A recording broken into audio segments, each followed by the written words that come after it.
Are you better off than you were 5 years ago? What about 10 years ago or even 20 years ago? If you answered no to any of those questions, then if you live in Indiana, you need to stop voting for Republicans. In Indiana, tensions are rising fast as Trump voters grapple with an economic meltdown they never expected. Stay tuned and listen closely. These are real stories from real people dealing with the fallout of Indiana's growing Trump voter uproar. Indiana is a purple state. The only reason people think it's a red state is because Republicans control the maps and control the narrative. These Republicans, like all of our congressional reps, our governor, and a bunch of state lawmakers, are talking about Indiana as if it is so conservative it should be 100% Republican.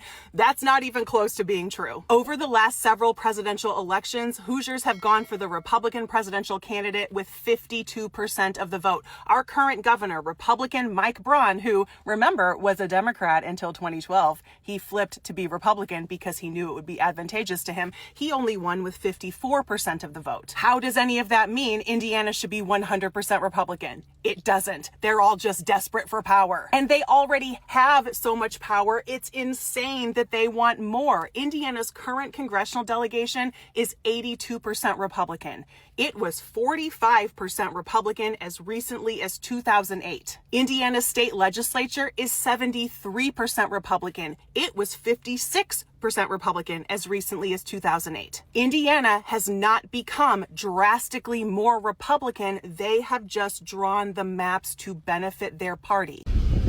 Just a man walking his dog with his fucking Trump sign. Swear to God. Can't make this shit up. I have a question. No, we're not answering Why? questions. Get out of my car. Why? Because you're a Trump supporter. I know, but don't you guys want our money? No, actually we don't. Get out of my bar right now. You're not welcome. I'm not f***ing around. Get out of my bar. Are you I'm serious? dead serious. Out. Because I'm wearing a Trump Yes. vest. That's wild. I don't care. Get out. We can call the police, or you can just leave. You know this is like discrimination, right? Woohoo! Fucking who? Get out of my bar. Meet Micah Beckwith, current Lieutenant Governor of Indiana. So due process is in this situation is: are you here legally? That isn't. That is due process. Yes, it is. Due So process did is we- getting arrested and charged with a crime If you- and seeing a judge, and these No. people are not seeing a Listen, judge. That's not true. They don't have a right to see a judge. Why? They came here illegally. They came here illegally. If you are on American soil, your status does not matter. You have a legal right in this country for due process. Micah here has no fucking idea about due process. Just want to point out that the Lieutenant Governor of Indiana doesn't know what rights you have under the Constitution. There has been no invasion of the United States of America, period. It's not happening. That's not a thing. The Lieutenant Governor of Indiana doesn't know that the Supreme Court has held numerous times that regardless of your immigration status in the United States of America, you are afforded the right to due process.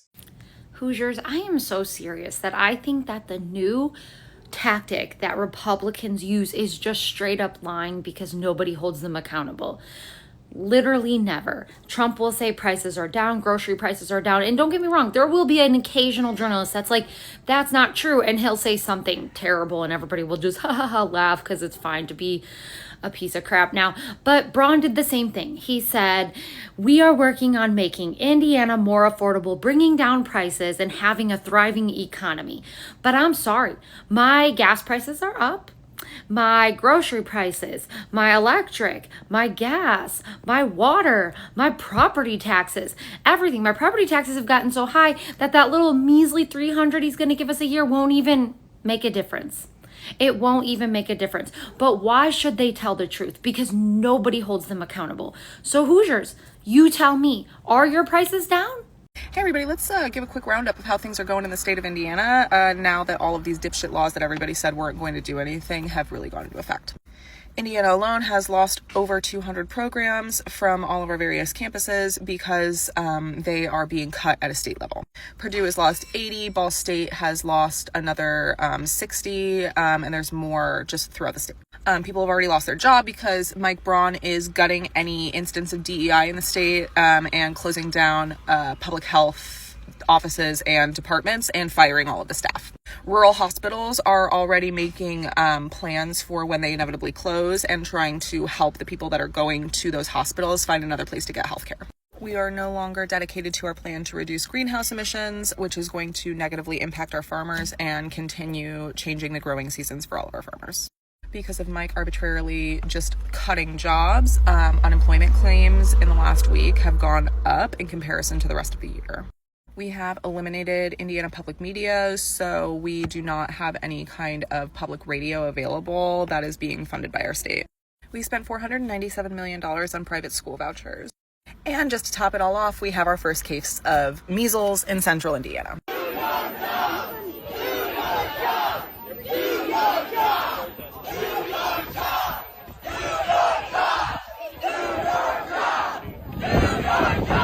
Two of the thirstiest bitches to ever exist, Micah Beckwith and Diego Morales, led a real ragtag group of ruffians in a rally for redistricting at the Indiana State House today, Tuesday, November 18th. And I'm using the word rally very loosely because I don't know what the number limits are for rally, but I'm pretty sure 11 does not qualify as a rally. This is not even a crowd. Maybe it's a group, a small gathering, or a hang. This small group project is being led by Trump fanboys Micah Beckwith and Diego Morales, clad in their Indiana 9-0 merch, making the same argument they have been making for months to support this election cheating nonsense. Their only argument is, well, California did it. Beckwith even claims there is bipartisan support for this. No, dumbass, there's not. There is not bipartisan support to redraw Indiana's maps. There is a bipartisan consensus that gerrymandering is bad and it suppresses the vote, but that's a different conversation. If y'all want to have that conversation, then let's have it. But that's not what is happening here. What is happening here is an acute emergency where the president is infiltrating Indiana and trying to control our elections. You know, the antithesis of states' rights. And isn't it kind of funny that states used to yell states' rights when they really wanted to be racist, and now Indiana is completely ignoring states' rights because they want to be racist? It's very on brand for Indiana. Rich people are not the only ones who deserve to live in a single family, single generation home. Rich people are not the only ones who deserve to see a future where they get to own a home. But that is the reality that we are living in right now in Indiana. A recent article by WFYI found that the average worker in Indiana can't afford a 2-bedroom apartment at fair market value. We're not even talking about the average minimum wage worker. We're talking about the average worker in Indiana. They can't afford a 2-bedroom apartment at fair market value.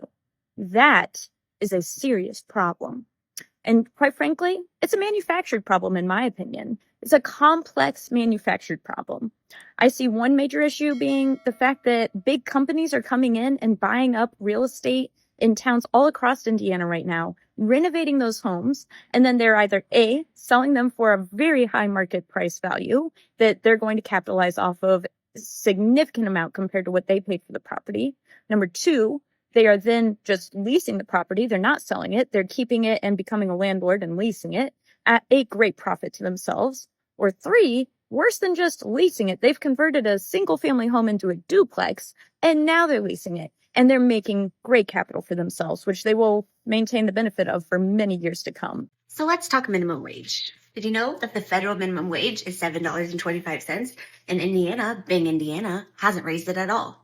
Someone making a minimum wage works 40 hours a week. That's about $290. And that's before taxes, Social Security, Medicare, and anything else is taken out. So in Indiana, we have a relatively lower cost of living than many places. But in Lafayette, an average apartment can cost you around $900 a month. And then you talk about groceries, That's another $200 a week, and the average cost of owning a car in our state is around $430-ish a month. So let's do the math. If I work 40 hours a week at $7.25 an hour, I'm making a little more than $1,100 a month.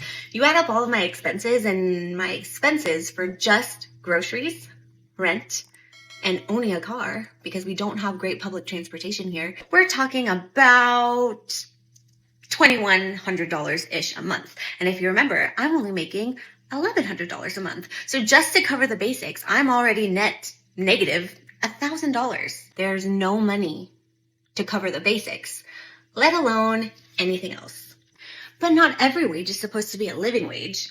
That's what they like to say. To that, I like to say, every wage should be a living wage if you're working 40 hours a week. If you're only working 20, 10, maybe you can't live on that. But if I work 40 hours a week for Walmart, who is bringing in billions of dollars a year in profit, I should be able to pay for an apartment, my car, and my groceries. Federal minimum wage has lost 21% of its buying power since 2009. But guess who does get an automatic cost of living and inflation increase every single year to their salary? That's right, the congressman in Washington, D.C. Victoria Sparks held a town hall yesterday, and boy, was it messy. To make sure that we come after all of the fraud in the system and able if you seek asylum way in the other country, not getting here in the country. So there is no due process if you come here illegally because you violated the law. Period. You violated the law. You are not entitled to due process. Legal process is time. And these people violated laws. It is violated laws, and that's why we need to make sure we take this under control. I just wanted to see what your plan is to address the issue with the administration talking about classified military operations and signals. We would demand the immediate resignation of Pete Hegseth, Michael Waltz, and the rest of the group chat.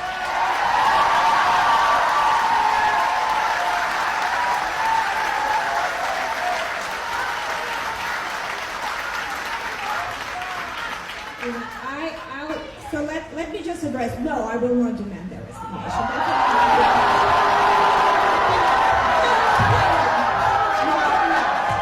As the promises fade and the pressure grows, many are speaking out for the first time, revealing how the economic cracks are affecting their families, their jobs, and their futures.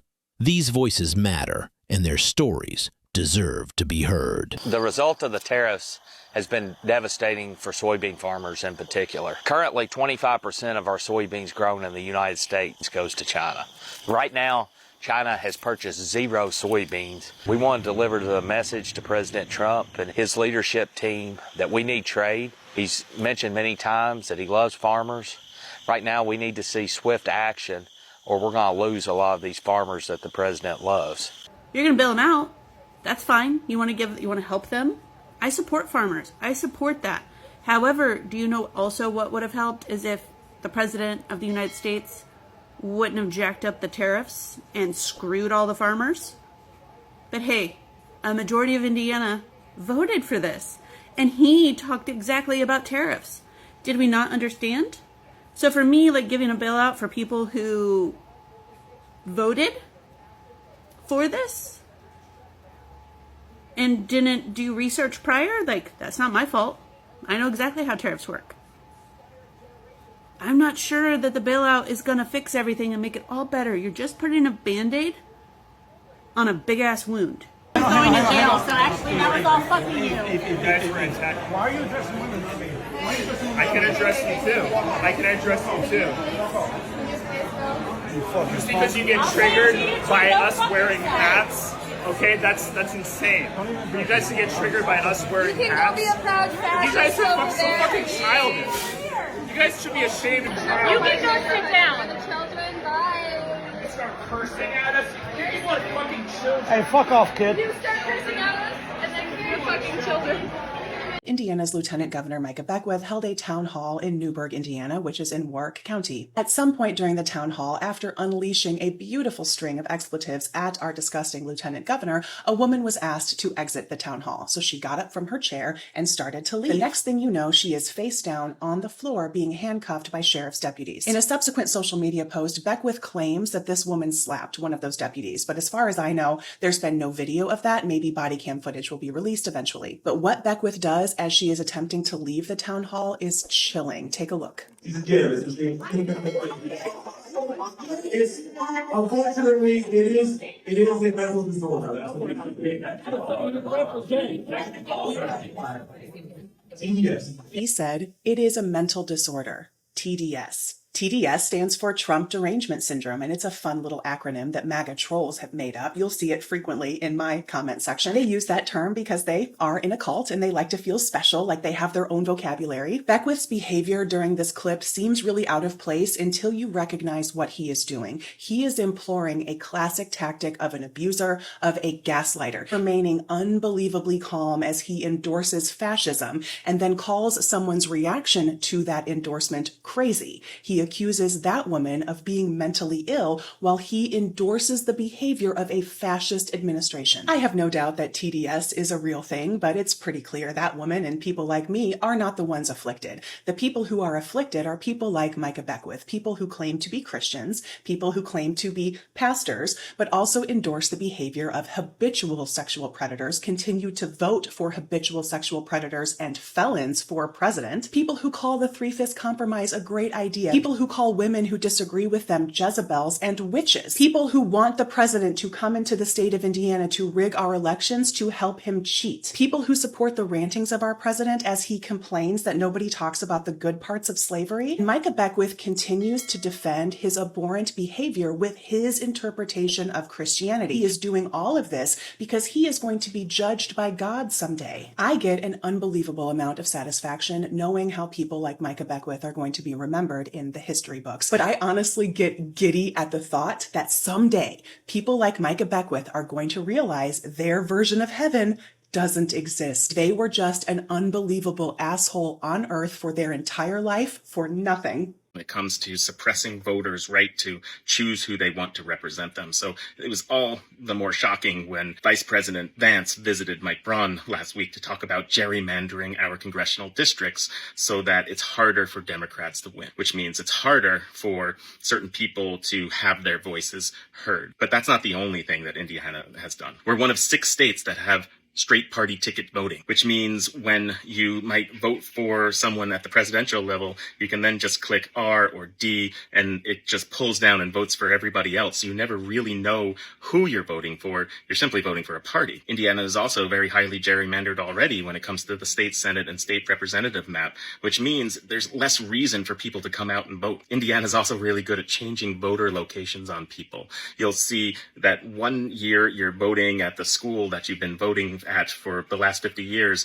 and you'll show up to that school and they'll say, sorry, you can't vote here. You got to go across town and vote at the other voting center, which we switched you to. And by the way, we didn't go out of our way to really make sure you knew that. Indiana is also one of 15 states that makes it so that you can only register to vote 30 days before the election. 22 states allow you to register on the day of. This means at the time when you are thinking most about the election, you're not able to register for it. Indiana has a cumbersome absentee ballot process with tons of questions that are somewhat irrelevant and somewhat prying as well that makes people even scared to fill it out. Right here in Indiana 9, the way the district has been drawn, it actually encompasses 5 different media markets. So if I were to place an ad in the Louisville newspaper, it wouldn't get to those who get their media from Bloomington or Evansville or Cincinnati or Indianapolis. And then we have intrastate restrictions, which are rules that have been passed at the state level to make it so that cities are unable to express themselves. So the people that you vote for to represent you in the city can't do things like raise their minimum wage above what the state says, or they can't make landlord restrictions harder. These things invalidate what it is to be a city official and make it so that voters have less reason to go out. Republicans voting to not redistrict, despite the efforts of this administration of J.D. Vance being all up in Indiana trying to schmooze the senators, and it didn't work. It didn't work. Indiana, who's mostly a red state, has said, fuck you. And I'm here for it. Go Indiana. Proud. What is the current status? There's been tons of videos. Everybody's talking about tariffs, what they are, what they're not.